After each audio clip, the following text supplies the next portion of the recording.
Assalamualaikum warahmatullahi wabarakatuh. Apa kabar sobat-sobat semuanya? Semoga kalian semua dalam keadaan sehat jasmani dan rohani, tidak kekurangan satu apapun. Amin ya robbal amin. Oke, Mimin akan lanjutkan ceritanya, tapi seperti biasa bantu dulu tekan tombol like-nya. Terima kasih sesudah dan sebelumnya. Bab 1211 sampai bab 1220. Song Honor sedang dalam suasana hati yang sangat tertekan saat ini. Dia benar-benar tidak menyangka kakeknya akan mengambil risiko menyinggung Kong Delong untuk menjilat Ye Chen. Song Rongrong juga bukan orang bodoh. Dia tahu bahwa alasan mengapa lelaki tua itu menganggap serius Ye Chen adalah karena dia sedikit kecanduan pil peremajaan. Dengan kata lain, lelaki tua itu menyerahkan ranting zaitun yang dilemparkan oleh Kong Delong dan keluarga Kong, dan pergi untuk menyenangkan Ye Chen.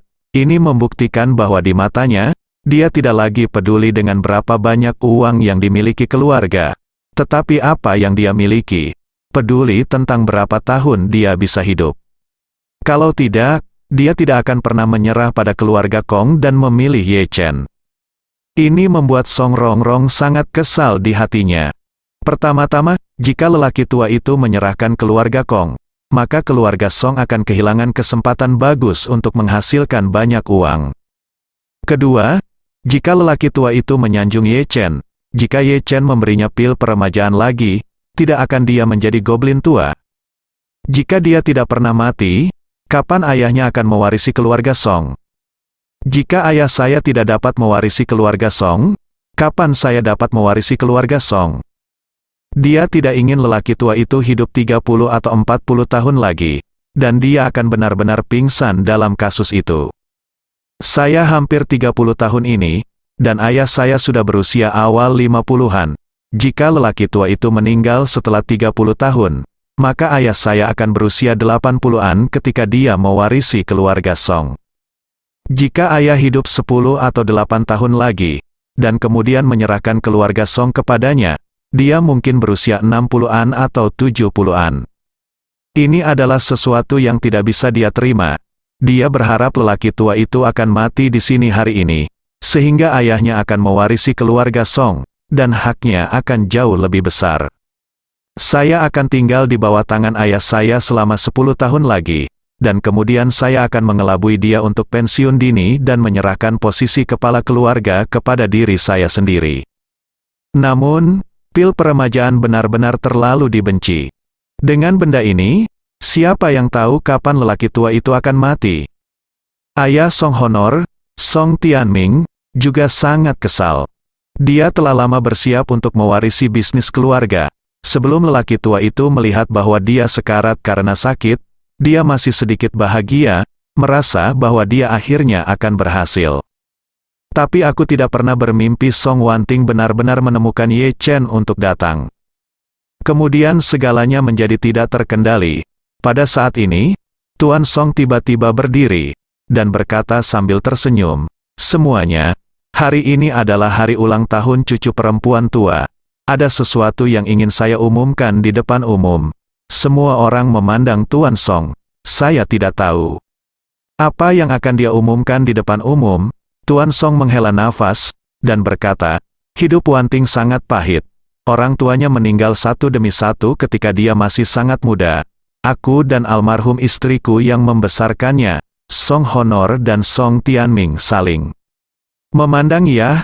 Tak satu pun dari mereka yang tahu obat apa yang dijual di labu lelaki tua itu." Ketika Kong Delong datang kali ini, dia juga melihat niat umum Kong Delong. Kong Delong pasti mendambakan kecantikan cucunya, dan ingin memenangkan keluarga Song dan menjadikan keluarga Song sebagai anjing lari dari keluarga Kong, sekaligus ingin mengambil cucunya sebagai miliknya. Jika sebelumnya, bahkan jika saya melihat semua tujuannya, saya tidak akan menolak cabang zaitunnya. Lagi pula, kesempatan bagus seperti itu tidak sering datang. Ada begitu banyak keluarga di Jiangnan yang ingin menjadi ternak, kuda, atau bahkan budak dan anjing untuk keluarga besar di Yanjing. Tetapi keluarga besar di Yanjing tidak memandang rendah pada mereka sama sekali. Ada banyak keluarga tersembunyi di Yanjing, dan kekayaan di belakang mereka benar-benar di luar pemahaman keluarga-keluarga di Jiangnan ini. Ambil contoh keluarga Yan Jingye, Karena keluarga Ye memiliki kekuatan dan latar belakang yang sangat kuat, tidak ada seorang pun dari keluarga Ye yang terdaftar dalam daftar orang kaya manapun di dunia. Selama keluarga Ye tidak mau muncul di daftar-daftar, maka tidak ada daftar kaya yang berani menuliskan nama mereka di atasnya. Oleh karena itu, tidak ada yang tahu berapa banyak uang yang dimiliki seluruh keluarga Ye. Seluruh keluarga-keluarga Ye memiliki puluhan atau bahkan ratusan kerabat langsung. Yang termiskin dari puluhan ratusan orang ini bernilai puluhan miliar, dan yang terkaya bahkan bernilai ratusan miliar. Jika Anda menjumlahkan kekuatan sebenarnya dari ini, keluarga menakjubkan. Ini hanya keluarga teratas di negara ini. Jika itu adalah keluarga besar di Eropa dan Amerika Serikat dengan sejarah lebih dari 2 atau 300 tahun, uang di tangan mereka bahkan lebih kaya daripada negara. Dan seperti keluarga Ye, mereka sangat rendah hati dan tidak pernah membiarkan nama mereka muncul di daftar kaya manapun. Keluarga Rothschild telah berbisnis selama ratusan tahun dan memiliki keturunan yang tak terhitung jumlahnya. Tetapi tidak satu pun dari mereka dapat ditemukan dalam daftar orang kaya. Bagaimanapun, orang kaya hanya kaya, dibandingkan dengan orang kaya dan berkuasa jauh lebih buruk. Lagi pula, keluarga Kong tidak dianggap sebagai keluarga teratas di Yanjing, jadi mereka memusatkan perhatian mereka di wilayah Jiangnan. Jika itu adalah keluarga Ye, tidak mungkin ada keluarga di Jiangnan yang menarik perhatian mereka. Jadi jika di masa lalu, Tuan Song tidak akan pernah melepaskan kesempatan yang begitu baik untuk berteman dengan keluarga Yanjing. Tapi sekarang dia sudah melihatnya dengan jelas. Bagaimana dengan keluarga ini atau keluarga itu tidak berarti apa-apa bagiku. Apa yang benar-benar bermakna adalah di meja makan, Tuan Ye-nya ini, yang kekuatannya tidak diketahui oleh siapapun. Apakah itu karena keegoisan untuk dirinya sendiri? Untuk masa depan keluarga, atau untuk cucunya, dia berharap Song Wanting bisa bersama Ye Chen. Karena dia tahu bahwa jika dia ingin hidup lama, dia harus memiliki hubungan yang baik dengan Ye Chen. Tidak ada artinya menggigit Tuan Ye satu persatu, karena semua orang dengan hormat memanggilnya Tuan Ye. Hanya dengan mengubahnya menjadi menantunya, dia dapat benar-benar mengubahnya menjadi keluarganya sendiri.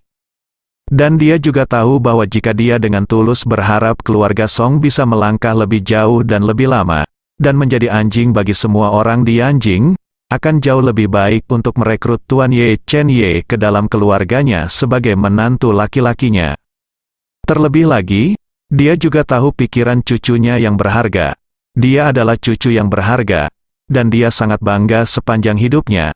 Dia tidak pernah benar-benar menyukai pria manapun, kecuali Ye Chen. Sebagai seorang kakek, bagaimana mungkin dia tidak ingin dia memiliki rumah yang sempurna ketika dia memanjakannya dan melihatnya tumbuh dewasa. Jadi tidak peduli bagaimana Anda melihatnya, bobot Kong Delong jauh di belakang Ye Chen. Song Honor sedang dalam suasana hati yang sangat tertekan saat ini. Dia benar-benar tidak menyangka kakeknya akan mengambil risiko menyinggung Kong Delong untuk menjilat Ye Chen.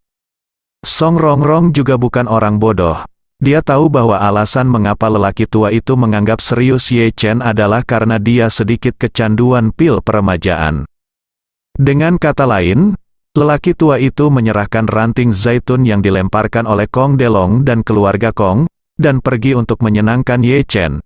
Ini membuktikan bahwa di matanya, dia tidak lagi peduli dengan berapa banyak uang yang dimiliki keluarga. Tetapi apa yang dia miliki, peduli tentang berapa tahun dia bisa hidup. Kalau tidak, dia tidak akan pernah menyerah pada keluarga Kong dan memilih Ye Chen. Ini membuat Song Rongrong sangat kesal di hatinya. Pertama-tama, jika lelaki tua itu menyerahkan keluarga Kong, maka keluarga Song akan kehilangan kesempatan bagus untuk menghasilkan banyak uang. Kedua, jika lelaki tua itu menyanjung Ye Chen, jika Ye Chen memberinya pil peremajaan lagi, tidak akan dia menjadi goblin tua. Jika dia tidak pernah mati, kapan ayahnya akan mewarisi keluarga Song? Jika ayah saya tidak dapat mewarisi keluarga Song, kapan saya dapat mewarisi keluarga Song? Dia tidak ingin lelaki tua itu hidup 30 atau 40 tahun lagi, dan dia akan benar-benar pingsan dalam kasus itu. Saya hampir 30 tahun ini, dan ayah saya sudah berusia awal 50-an. Jika lelaki tua itu meninggal setelah 30 tahun, maka ayah saya akan berusia 80-an ketika dia mewarisi keluarga Song. Jika ayah hidup 10 atau 8 tahun lagi, dan kemudian menyerahkan keluarga Song kepadanya, dia mungkin berusia 60-an atau 70-an. Ini adalah sesuatu yang tidak bisa dia terima. Dia berharap lelaki tua itu akan mati di sini hari ini, sehingga ayahnya akan mewarisi keluarga Song, dan haknya akan jauh lebih besar. Saya akan tinggal di bawah tangan ayah saya selama 10 tahun lagi, dan kemudian saya akan mengelabui dia untuk pensiun dini dan menyerahkan posisi kepala keluarga kepada diri saya sendiri. Namun, pil peremajaan benar-benar terlalu dibenci. Dengan benda ini, siapa yang tahu kapan lelaki tua itu akan mati? Ayah Song Honor, Song Tianming, juga sangat kesal. Dia telah lama bersiap untuk mewarisi bisnis keluarga. Sebelum lelaki tua itu melihat bahwa dia sekarat karena sakit, dia masih sedikit bahagia, merasa bahwa dia akhirnya akan berhasil. Tapi aku tidak pernah bermimpi Song Wanting benar-benar menemukan Ye Chen untuk datang. Kemudian segalanya menjadi tidak terkendali. Pada saat ini, Tuan Song tiba-tiba berdiri, dan berkata sambil tersenyum, "Semuanya, hari ini adalah hari ulang tahun cucu perempuan tua. Ada sesuatu yang ingin saya umumkan di depan umum." Semua orang memandang Tuan Song. Saya tidak tahu apa yang akan dia umumkan di depan umum. Tuan Song menghela nafas, dan berkata, "Hidup Wanting sangat pahit. Orang tuanya meninggal satu demi satu ketika dia masih sangat muda. Aku dan almarhum istriku yang membesarkannya, Song Honor dan Song Tianming saling memandang ia. Tak satu pun dari mereka yang tahu obat apa yang dijual di labu lelaki tua itu." Saat ini, Tuan Song berkata lagi, keinginan selalu sangat berbakti, dan selalu sangat memperhatikan urusan keluarga, yang sangat saya sukai. Dan beberapa waktu lalu saya sakit parah dan terbaring di tempat tidur, dan semua dokter mengumumkan hari ulang tahunku tidak lama kemudian. Wanting mengundang Guru Ye Chen Ye untukku. Guru Ye yang menyembuhkanku dan menarikku kembali dari gerbang neraka. Kemudian Tuan Ye memberiku pil kebangkitan agar aku bisa kembali, mengalami perasaan menjadi 20 tahun lebih muda. Pada titik ini, lelaki tua itu berhenti sejenak, membungkuk sedikit kepada Ye Chen, dan berkata, "Saya berterima kasih kepada Guru Ye di hati saya, dan tentu saja saya juga berterima kasih kepada cucu perempuan yang baik ini. Jadi hari ini, pada kesempatan ulang tahunnya, saya ingin mengumumkan satu hal. Hal ini adalah, lelaki tua ini telah memutuskan bahwa mulai besok dan seterusnya, Wanting secara resmi akan mengambil alih posisi patriark keluarga Song, dan juga mulai besok dan seterusnya, lelaki tua ini akan resmi pensiun." Begitu kata-kata ini keluar, itu seperti bom. Ada ledakan di seluruh pemandangan. Tidak ada yang mengira Tuan Song akan membiarkan generasi perempuan mewarisi keluarga Song. Lagi pula, tidak ada keluarga, terutama keluarga besar, yang pernah memberikan posisi patriark kepada seorang wanita muda. Selain itu, Tuan Song juga memiliki beberapa putra dan banyak cucu. Putra sulungnya, Song Tianming, telah lama bersiap untuk mewarisi posisi patriark keluarga Song.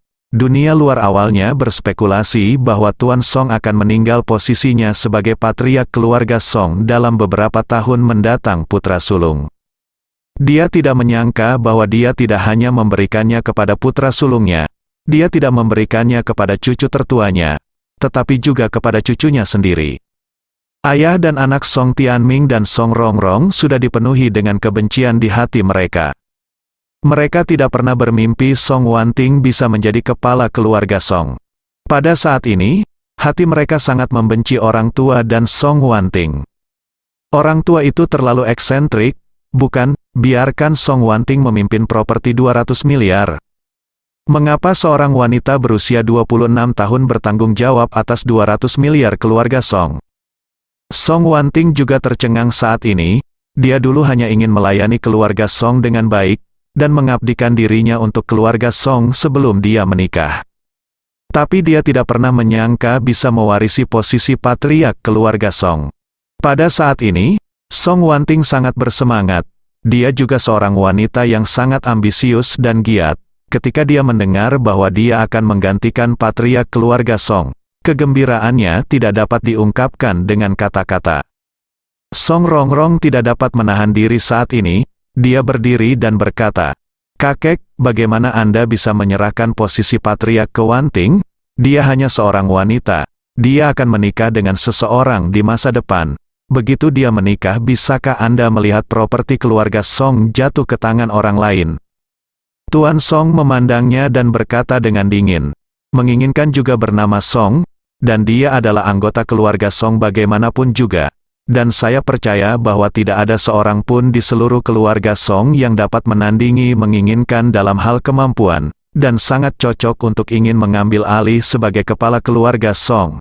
Song Tianming berkata tanpa ekspresi saat ini, "Ayah, menurut saya masalah ini memang tidak pantas. Tolong pikirkan lagi." Tuan Song, anak laki-laki lainnya juga berdiri satu demi satu, dan berkata, "Ayah, tolong pikirkan lagi." Tak satu pun dari mereka yang bisa menerima keluarga The Song milik Tuan Song diserahkan kepada Song Wanting untuk mengambil alih. Tuan Song berkata dengan acuh tak acuh, "Tidak ada yang salah. Hari ini, saya membuat bisnis keluarga ini dengan tangan kosong. Saya tidak mewarisinya dari siapapun. Oleh karena itu, saya memiliki kendali mutlak atas keluarga Song. Saya akan mengambilnya, menyerahkannya untuk menginginkan adalah setelah pertimbangan yang cermat, karena menginginkan pasti akan membuat keluarga Song lebih baik dan lebih kuat." Saat dia berbicara, Tuan Song melihat sekeliling selama seminggu, dan berkata kepada seluruh keluarga Song, "Semua keturunan keluarga Song saya, setiap orang berhak menerima dividen yang murah hati dari keluarga Song. Jadi meski Wanting adalah kepala keluarga, semua keturunan keluarga Song bisa hidup nyaman, dan jangan lupa, siapapun yang mewarisi kepala keluarga Song tidak masalah. Yang penting adalah siapa yang bisa memimpin keluarga Song menjadi lebih kuat." Setelah jeda, lelaki tua itu berkata dengan bermartabat lagi, "Ambil contoh anak ketiga dan keluarganya, mereka bisa mendapatkan 10% dari tingkat dividen keluarga Song setiap tahun. Jika dividennya 5 miliar setahun, mereka kemauan keluarga Anda bisa mendapatkan 500 juta yuan, tetapi jika ada satu orang yang dapat memimpin keluarga Song membayar dividen 10 miliar yuan setahun, maka keluarga mereka bisa mendapatkan 1 miliar yuan setahun. Orang untuk memimpin Anda, menghasilkan lebih banyak uang." Begitu kata-kata Tuan Song keluar, mereka yang awalnya menentang suksesi Song Wanting saat patriark keluarga Song menutup mulut dengan bijaksana. Mereka menemukan kebenaran, bagaimanapun, mereka dan anak-anak mereka tidak memiliki kesempatan untuk mewarisi posisi patriark. Karena ini masalahnya, mereka harus berharap posisi patriark akan diwarisi oleh seseorang dengan kemampuan yang lebih kuat. Karena semakin kuat kemampuan pemiliknya, semakin banyak uang yang bisa didapat semua orang. Meski Song Rongrong tidak buruk dalam segala aspek, namun dari segi kemampuan, ia masih tertinggal jauh dari Song Wanting. Terlepas dari usia Song Wanting yang masih muda, nyatanya Song Wanting dapat mengurus bisnis apapun dari keluarga Song dan mengelolanya dengan sangat baik. Bisnis barang antik berkembang pesat di tangannya, perdagangan luar negeri juga berkembang pesat olehnya. Bahkan keluarga Li Jiacheng di Hong Kong berpikir bahwa dia sangat beruntung, dan mereka berinisiatif untuk datang bekerja sama dengannya. Dapat dikatakan bahwa dari segi kekuatan, Song Wanting melampaui semua keturunan keluarga Song, bahkan paman dan pamannya. Jika dia mewarisi keluarga Song, semua orang akan diyakinkan untuk mengatakan yang sebenarnya. Memikirkan hal ini, orang-orang ini segera duduk kembali di kursi mereka. Beberapa paman Song Wanting bahkan berkata, "Karena sudah diputuskan oleh ayahku, maka kami tidak keberatan." Song Tianming dan Song Rongrong benar-benar tidak menyangka bahwa keluarga lain akan berkompromi dalam sekejap. Tiba-tiba, ayah dan anak itu menjadi terisolasi dan tak berdaya. Dan kata-kata lelaki tua itu terlalu menyakitkan, bukan? Apa artinya? Mungkinkah gabungan ayah dan anak kita tidak sekuat Song Wanting? Song Tianming mengertakkan gigi dan berkata, "Ayah, Menurut adat Tionghoa kami, posisi patriark selalu diwariskan dari laki-laki ke perempuan. Jika Anda menyerahkan posisi patriark kepada menginginkan, itu pasti akan menjadi bahan tertawaan stok seluruh kelas atas. Oh, Tuan Song bertanya dengan acuh tak acuh. Para tamu yang datang hari ini kebanyakan adalah orang-orang dari kelas atas. Mengapa saya tidak melihat mereka menertawakan keputusan saya? Song Tianming berkata dengan tegas. Itu karena mereka semua adalah tamu. Beraninya mereka di depan umum tuan dari lelucon itu memutuskan. Tuan Song tersenyum dan berkata dengan serius. Tianming, saya tahu apa yang Anda pikirkan. Saya menyerahkan posisi patriark kepada menginginkan. Anda pasti tidak yakin di hati Anda. Tetapi saya masih mengatakan apa yang baru saja saya katakan. Siapa kepala keluarga tidak penting. Yang penting adalah siapa yang dapat membantu keluarga Song mendapatkan lebih banyak uang. Sudah lama tidak terlibat dalam bisnis keluarga, tetapi prestasi dan prestasinya jelas bagi semua orang. Katanya, jika bukan karena menginginkan, bagaimana kita bisa bekerja sama dengan Li Jiacheng dari Hong Kong? Anda harus tahu bahwa Li Jiacheng dan kedua putranya memiliki aset setidaknya 800 miliar yuan. Kami bekerja sama dengan mereka sekarang dan di masa depan pasti akan ada peningkatan dan kemajuan yang luar biasa. Berkata dengan serius, termasuk Tuan Ye, kami keluarga Song dapat mengenal Tuan Ye. Terima kasih kepada Wanting, katakan padaku, mengapa Wanting tidak bisa menjadi patriark keluarga Song? Song, dan dia tahu betul bahwa Song Wanting memang mereka semua sangat kuat, lebih kuat dari putra mereka sendiri, bahkan lebih kuat dari diri mereka sendiri. Namun meski begitu, dia tidak tahan dengan keputusan Song Wanting untuk menjadi kepala keluarga Song. Dia tidak bisa menahan diri untuk mengutuk dalam hatinya, kamu, Song Wanting, hanyalah seorang gadis, apakah kamu benar-benar berpikir kamu adalah wanita yang kuat di dunia bisnis? Keluarga Song, ketika dia memikirkan hal ini, Song Tianming sudah mulai menggertakkan giginya, dengan niat membunuh di dalam hatinya. Tuan Song tampaknya menyadari ketidakpuasan di hati putra sulungnya. Jadi dia memandang Ye Chen dan berkata dengan hormat, Tuan Ye, saya punya permintaan tanpa ampun, dan saya harap Anda bisa setuju. Ye Chen tersenyum ringan dan berkata, tolong beritahu saya, orang tua Song berkata, saya harap Anda bisa menjadi pewaris kedua dari kepala keluarga Song. Jika ada kecelakaan di masa depan untuk Wanting, dan jika Wanting tidak memiliki anak, Anda akan menjadi orang yang melakukannya. Jurumudi keluarga Song, jika Anda berjanji, saya dapat berjanji sekarang bahwa 30% dari laba bersih keluarga Song akan menjadi milik Anda di masa depan, dan itu akan berlaku selamanya. Alasan mengapa saya mengatakan ini adalah karena orang tua Song sangat khawatir. Keluarga putra sulung tidak akan menyukai Song Wanting. Tapi dia tidak mau menyerah rencananya karena ini. Tuan Song tahu betul bahwa jika keluarga Song ingin berkembang di masa depan, yang terpenting adalah menjadikan Song Wanting sebagai kepala keluarga.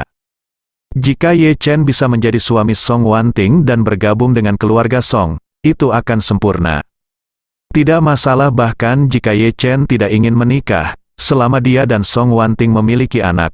Anak itu akan memiliki darah keluarga Song. Dan tidak masalah baginya apakah itu nama keluarga, lagu. Terlebih lagi, jika Ye Chen menjadi menantunya, dia sendiri akan mendapat manfaat tanpa akhir di masa depan. Dia telah hidup sampai sekarang, dan dia telah lama mengutamakan uang dan kepentingan, tetapi mengutamakan kesehatan dan umurnya. Jadi menyerahkan gelar patriark ke Song Wanting hanyalah salah satu rencananya. Biarkan Ye Chen menjadi suami Song Wanting adalah yang paling dia harapkan. Ye Chen tidak tahu bahwa Tuan Song masih memiliki gagasan untuk menjadi menantunya. Dia hanya merasa bahwa ketika Tuan Song mengatakan ini, dia pasti khawatir tentang kerugian Song Wanting di masa depan, jadi dia ingin mengikat dirinya pada Su Wanting untuk menjaga keamanan Song Wanting. Lagi pula, jika dia adalah pewaris kedua dari patriark keluarga Song, maka tidak ada gunanya bagi orang lain untuk tidak menyukai Song Wanting, karena meskipun Song Wanting terbunuh, dia masih memiliki dirinya sendiri.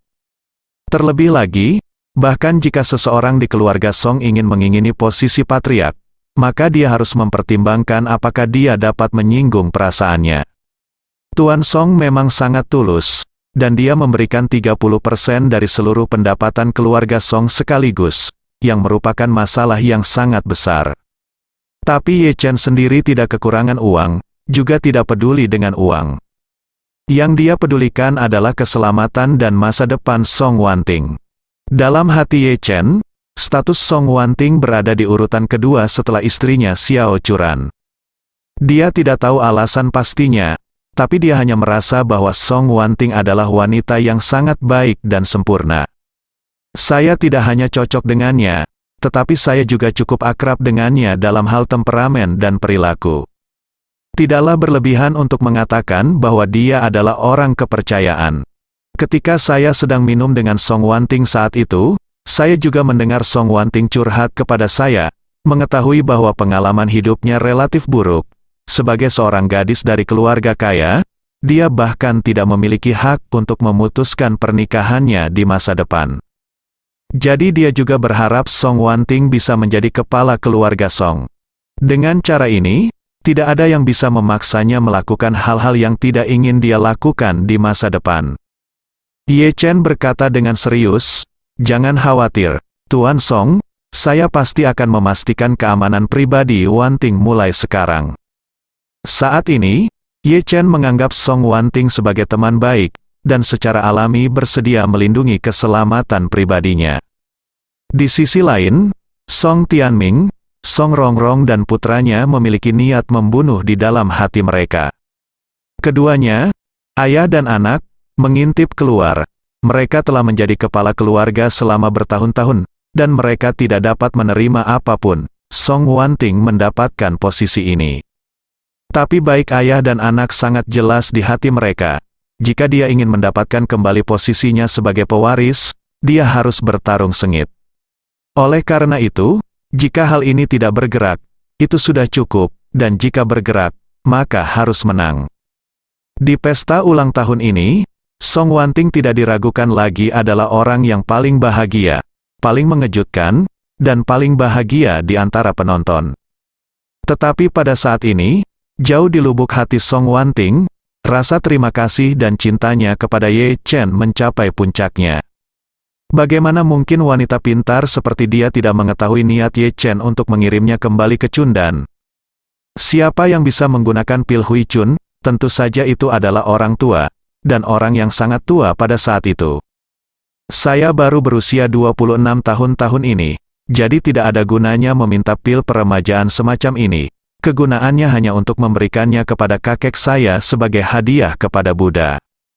Dan kakek terobsesi dengan pil peremajaan, dia mungkin langsung memutuskan untuk memberikan gelar patriark kepada dirinya sendiri setelah melihat Ye Chen memberinya pil peremajaan ini dengan begitu mudah. Jadi dalam hal ini, dapat dikatakan bahwa Ye Chen telah banyak membantunya. Song Wanting kini telah menjadi patriark keluarga Song, sehingga pesta ulang tahun kali ini terasa lebih megah. Di akhir perjamuan, para pelayan keluarga Song menggelar kue ulang tahun yang sangat besar.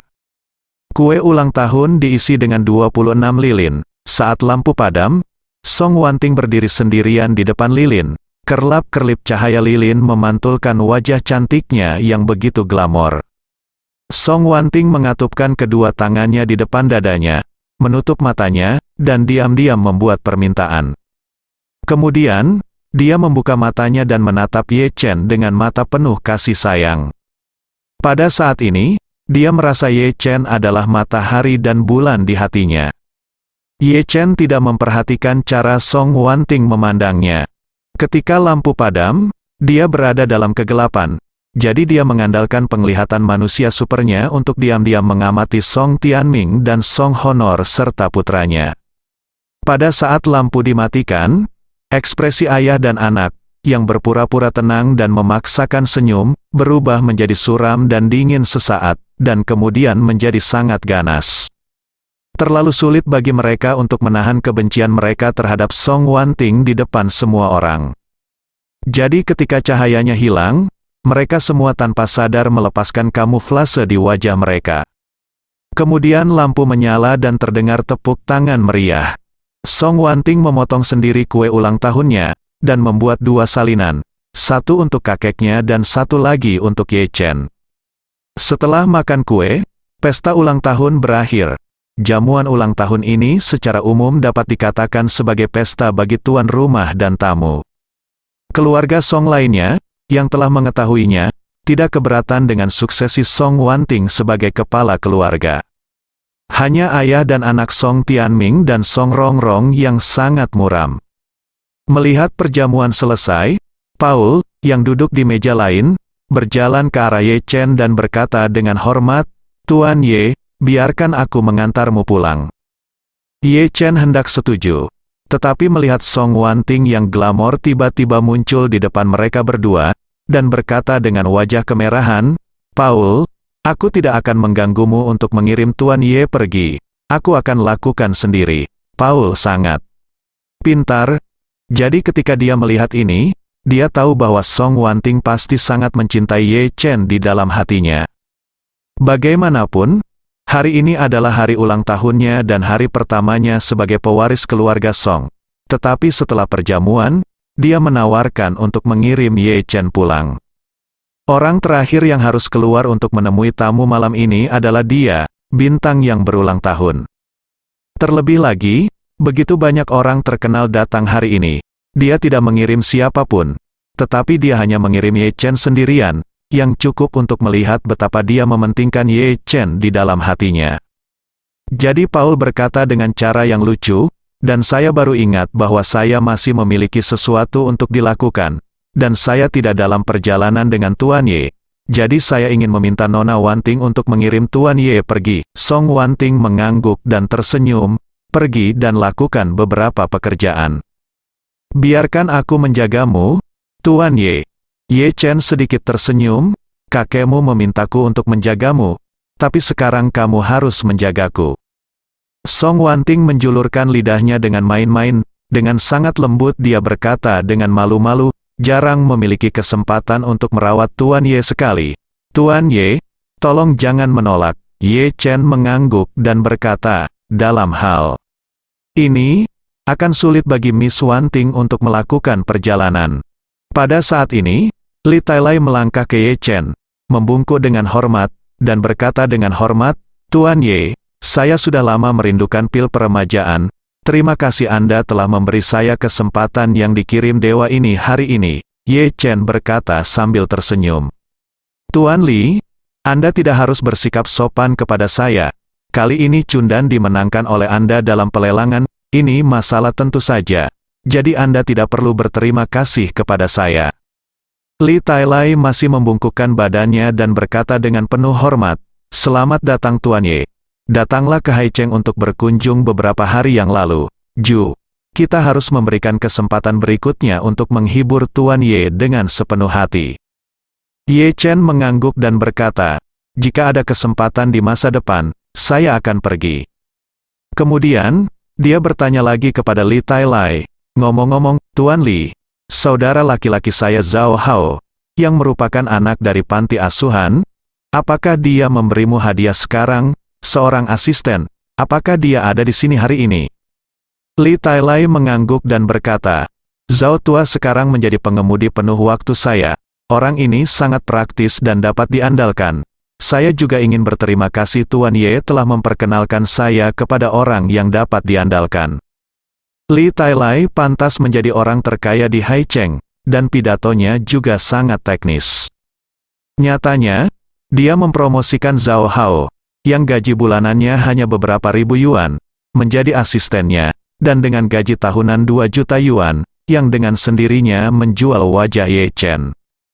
Namun, dia tidak berani mengambil pujian di depan Ye Chen.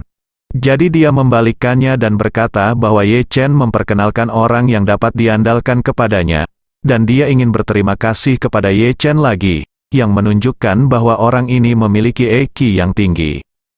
Begitu Ye Chen mendengar bahwa saudara laki-lakinya yang baik datang hari ini, dia buru-buru bertanya, "Di mana Zhao Hao?" Li Tai berkata, "Keluarga Song mengatur perjamuan untuk pengemudi, dan itu ada di aula samping. dia seharusnya berada menunggu di mobil sekarang. Aku. Ye Chen bersenandung, dan berkata, pergi saja denganku, dan ngomong-ngomong aku akan menyapa Zhao Hao. Pada saat ini, Zhao Hao telah benar-benar kehilangan tampilan sutra gantung dari kegagalan di awal. Dia mengenakan setelan high-end yang sangat bagus dan sarung tangan putih, dan dia duduk di Rolls-Royce edisi terbatas milik Li Tailai. Melihat Li Tailai keluar dari villa, dia buru-buru keluar dari mobil, membuka pintu belakang, dan bersiap menyambut Li Tailai ke dalam mobil. Pada saat ini, dia tiba-tiba melihat saudara baiknya Ye Chen berjalan di samping Li Tailai. Ada kegembiraan di matanya. Hari-hari ini, Zhao Hao selalu sangat berterima kasih kepada Ye Chen, dan selalu ingin mencari kesempatan untuk berterima kasih kepada Ye Chen. Tetapi karena dia harus berkeliling dengan Li Tailai setiap hari, dia tidak memiliki kesempatan untuk datang ke Jinling lagi. Sekarang saya tidak berharap melihat saudara laki-laki saya yang baik di sini. Zhao Hao penuh kegembiraan, dan datang ke Ye Chen dengan penuh semangat, dan hendak menyapa. Tetapi tiba-tiba menyadari bahwa dia sekarang adalah sopir Li Tailai, jadi dia tidak bisa bersikap tidak sopan. Jadi dia buru-buru menyingkirkan kegembiraan di wajahnya, dan berkata dengan hormat kepada Li Tailai, Tuan Li. Li Tailai menepuk pundaknya dan berkata sambil tersenyum, Xiao Zhao, kamu tidak harus begitu sopan di depanku. Kamu adalah saudara laki-laki Ye Master. Itu adalah saudara laki-lakiku, meskipun aku puluhan tahun lebih tua darimu. Tapi kita juga bisa berteman. Zhao Hao buru-buru mengangguk tersanjung. Pada saat ini, Ye Chen tersenyum dan bertanya kepadanya, bagaimana dengan Maus? Apakah kamu masih terbiasa dengan pekerjaan baru selama ini? Zhao Hao berkata dengan penuh syukur, Ye Chen, saudaraku yang baik, aku benar-benar tidak tahu caranya terima kasih. Tidak, kamu, bagaimana aku bisa seperti Zhao Hao hari ini? Kamu adalah orang yang mulia dalam hidupku. Ye Chen sedikit tersenyum dan berkata, semua orang akan bertemu orang-orang yang mulia dalam hidup mereka. Kamu pikir aku adalah orang yang mulia? Tapi saya masih berpikir, Bibi Li adalah orang yang mulia dari kita berdua. Memberi kami rumah, mungkin Anda melakukannya di kehidupan sebelumnya. Saya memiliki lebih banyak perbuatan baik daripada saya. Jadi Anda bertemu saya lagi di kehidupan ini. Dan saya akan memberi Anda kesempatan untuk mengubah hidup Anda. Semua ini mungkin memiliki telah ditakdirkan. Jadi kamu harus lebih berterima kasih pada dirimu sendiri. Ye Chen tiba-tiba berbicara tentang topik yang begitu besar, dan yang lainnya tidak dapat mengikuti ritme. Song Wanting menatap Ye Chen. Matanya berbinar dengan kecemerlangan, dia dengan hati-hati menikmati apa yang baru saja dikatakan Ye Chen, dan tiba-tiba berpikir, apakah dia menyelamatkan Bima Sakti di kehidupan sebelumnya? Jadi dia memiliki kesempatan untuk bertemu Tuan Ye di kehidupan ini. Memikirkan hal ini, dia tidak bisa menahan perasaan sedikit tersesat di hatinya. Karena dia merasa bahwa jika dia menyelamatkan Bima Sakti di kehidupan sebelumnya, bukankah istri Tuan Ye, Xiao Churan, akan menyelamatkan seluruh alam semesta di kehidupan sebelumnya? Zhao Hao sangat tersentuh saat mendengar kata-kata Ye Chen. Ini adalah saudara baik yang tumbuh bersama saya. Bahkan jika saya banyak membantunya, saya tidak merasa bahwa saya benar-benar berutang apapun padanya. Sebaliknya, saya menelusuri semua ini kembali ke kehidupan saya sebelumnya.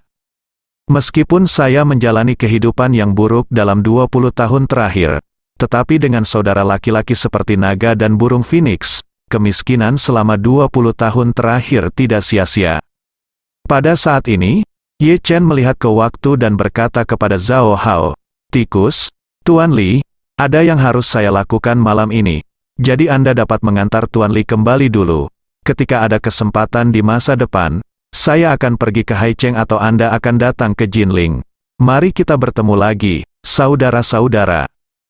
Mendengar ini, Li Tailai melambaikan tangannya dengan cepat dan berkata, Tuan Ye, tidak ada yang bisa dilakukan malam ini. Anda dan Xiao Zhao terus mengejar di masa lalu. Jangan khawatirkan aku. Ye Chen tersenyum dan berkata dengan serius, kamu lupa apakah kamu sudah membeli pil peremajaan yang baru saja kamu beli? Cepat kembali. mandi yang baik, minum obat, tidur nyenyak, dan ketika kamu bangun besok pagi, kamu akan menemukan bahwa tubuhmu telah berubah total. Li Tailai segera menjadi. Bersemangat, pil peremajaan telah membicarakannya, dan diletakkan di samping tubuh di saku bagian dalam setelan itu. Dia selalu ingin mencari kesempatan untuk memakan pil peremajaan ini dengan cepat, tetapi dia merasa hari ini berada di wilayah keluarga Song, dan itu juga merupakan pesta ulang tahun Song Wanting, putri tertua dari keluarga Song, mengambil pil peremajaan di tempat di sini, yaitu untuk membuat tuan rumah kewalahan. Itu sebabnya dia menahan diri dan bersiap untuk meminum pil peremajaan ini sesegera mungkin setelah kembali ke vilanya di Jinling. Mendengar apa yang dikatakan Ye Chen, dia mengepalkan tinjunya dengan rasa terima kasih dan berkata, Tuan Ye sangat memperhatikan Li sangat berterima kasih, jika demikian, maka Li akan pergi hari ini. Ye Chen mengangguk, dan saudara-saudara yang baik saling berpelukan dengan ringan, dan menyaksikan keduanya masuk ke mobil dan pergi. Song Wanting berkata dengan lembut saat ini, Tuan Ye, ayo pergi juga. Oke. Song Wanting mengantar Ye Chen keluar dari villa keluarga Song dengan Bentley merahnya. Pada saat ini, detak jantung Song Wanting semakin cepat, dan dia tidak pernah segugup ini di depan Ye Chen seperti sekarang. Suasana di dalam mobil hening sejenak, jadi Song Wanting buru-buru menemukan topik, dan berkata, Tuan Ye, terima kasih banyak hari ini. Saya benar-benar tidak menyangka Anda akan memberi saya hadiah yang begitu berharga seperti pil Hui Chun, Ye Chen. Sedikit dia tersenyum dan berkata, sejujurnya, alasan mengapa saya memberi Anda pil Hui Chun adalah memberi Anda kesempatan untuk meminjam bunga untuk dipersembahkan kepada Buddha.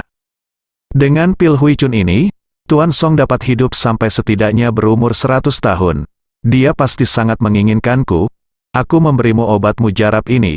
Tapi Tuan Song sendiri adalah orang yang tahu ganjaran dan hukuman, penyayang dan benar. Jadi begitu dia benar-benar menginginkan ramuan peremajaanmu, dia pasti akan memberimu hadiah yang besar, Song. Wanting mengangguk dengan terharu, Tuan Ye, Anda berpikir tentang menginginkan dalam segala hal, dan menginginkan sangat berterima kasih. Dalam kehidupan ini, jika Tuan Ye memiliki permintaan untuk menginginkan, selama Anda memiliki kata-kata dari Tuan Ye, menginginkan tidak akan berani mengatakan tidak, dari. Ye Chen berkata sambil tersenyum, saya tidak memiliki persyaratan untuk Anda. Anda hanya perlu menjaga diri sendiri mulai sekarang. Kemudian, Ye Chen berkata lagi, saya tidak menyangka bahwa Tuan Song akan begitu lugas. Pada jamuan makan, posisi patriark langsung diteruskan kepada Anda, dan saya pikir dia mungkin menyelesaikan masalah ini dengan lembut dan perlahan di masa depan. Sekarang dia tiba-tiba mengumumkan bahwa ini sangat penting bagi paman dan sepupumu, bagiku. Itu pasti pukulan yang sangat besar, dan itu bahkan akan membuatmu sangat benci. Jadi kamu harus sangat berhati-hati dalam hal apa Anda lakukan di masa depan. Hati-hati dan hati-hati. Song Wanting berkata dengan serius, Tuan Ye, jangan khawatir. Anda ingin memahami semua kebenaran ini di dalam hatinya. Ye Chen menghela nafas pelan, dan berkata, mungkin Hui Chun pil, yang terlalu menarik bagi lelaki tua itu. Jadi lelaki tua itu mungkin tidak mempertimbangkan masalah ini. Yang saya khawatirkan sekarang adalah keselamatan pribadi Anda di masa depan. Jika seseorang dalam keluarga Song, jika Anda tidak puas dengan suksesi Anda ke posisi patriark, kemungkinan besar mereka akan menentang Anda. Song Wanting tersenyum dan berkata, terima kasih, Tuan Ye atas pengingat Anda. Jangan lupa, ingin masih memiliki satu yang Anda berikan kepada saya saat itu. Bukankah obat ajaib itu memiliki efek menyelamatkan jiwa pada saat-saat kritis? Ye Chen bertanya dengan rasa ingin tahu. Di mana Anda menaruh obat itu? Song Wanting tersipu dan berkata, obatnya Anda memberi saya, ingin selalu, disimpan dekat dengan tubuhnya. Ketika harus menjaga 4 kata dekat dengan tubuhnya, Song Wanting terlalu malu untuk melihatnya Ye Chen sudah pergi. Sebelumnya, Song Wanting menyembunyikan ramuan itu di dalam mobil, tetapi dia merasa terlalu tidak aman untuk meletakkan barang yang begitu berharga di dalam mobil. jadi dia menyimpannya di dekat tubuhnya sejak saat itu. Dan karena itu adalah hadiah dari Ye Chen untuknya, menjaganya agar tetap dekat dengannya akan membuatnya merasa diperhatikan oleh Ye Chen. Ye Chen tidak memperhatikan rasa malu seperti gadis di wajah Song Wanting. Dia hanya mengkhawatirkan keselamatan Song Wanting dari lubuk hatinya. Jadi, dia berkata, "Ngomong-ngomong, Anda dapat membantu saya menemukan sepotong giok putih yang bagus dari Jiking Tang suatu hari nanti." "Giok putih?" Song Wanting buru-buru bertanya, "Tuan Ye, giok putih apa yang Anda inginkan?" Ye Chen He berkata dengan acuh tak acuh, "Giok putih paling putih dan paling murni tanpa kotoran.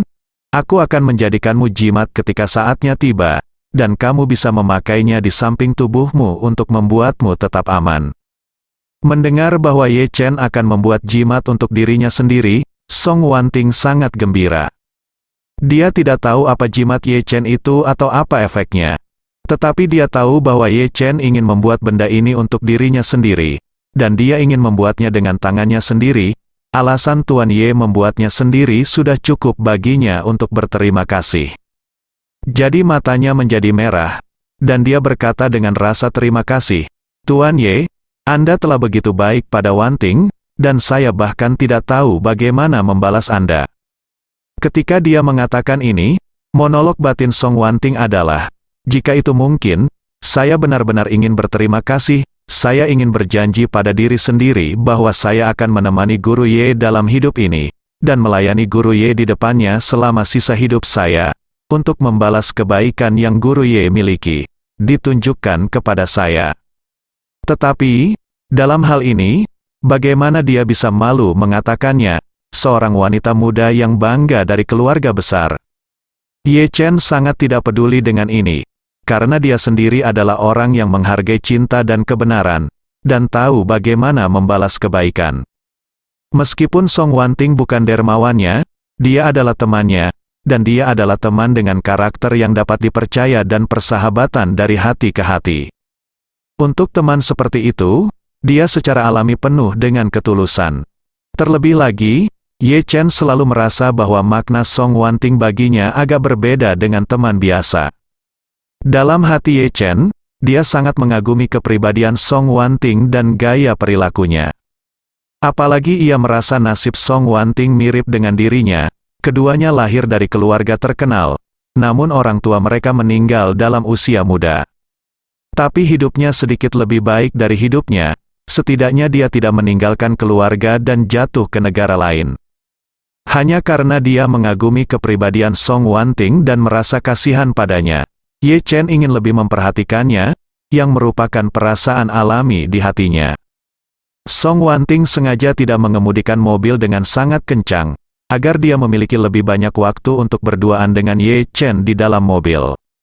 Villa keluarga Song dan Tang Chen Yipin, tempat tinggal Ye Chen, dipisahkan oleh sungai Yangtze yang megah. Jadi ketika Song Wanting mengendarai mobil di dekat jembatan sungai Yangtze, dia tiba-tiba menoleh untuk melihat Ye Chen, matanya penuh harapan dan berkata, "Tuan Ye, jika Anda tidak terburu-buru pulang, bisakah Anda menemani saya berjalan-jalan di tepi sungai?" Ye Chen mengangguk dan berkata, "Oke." Song Wanting berkata dengan gembira, "Hebat. Saya tahu ada tempat yang sangat sepi dan tidak banyak orang pergi. Kita bisa berjalan-jalan di pantai sungai dan menikmati angin sepoi-sepoi." Setelah berbicara, Song Wanting mengendarai mobilnya ke jalan kecil di sepanjang sungai. Setelah mengemudikan mobil sejauh 1 atau 2 kilometer, dia memarkir mobilnya di pinggir jalan dan berkata kepada Ye Chen, "Ada jalan untuk turun di sini. Ayo turun di sini." Ye Chen mengangguk, membuka pintu dan tertinggal.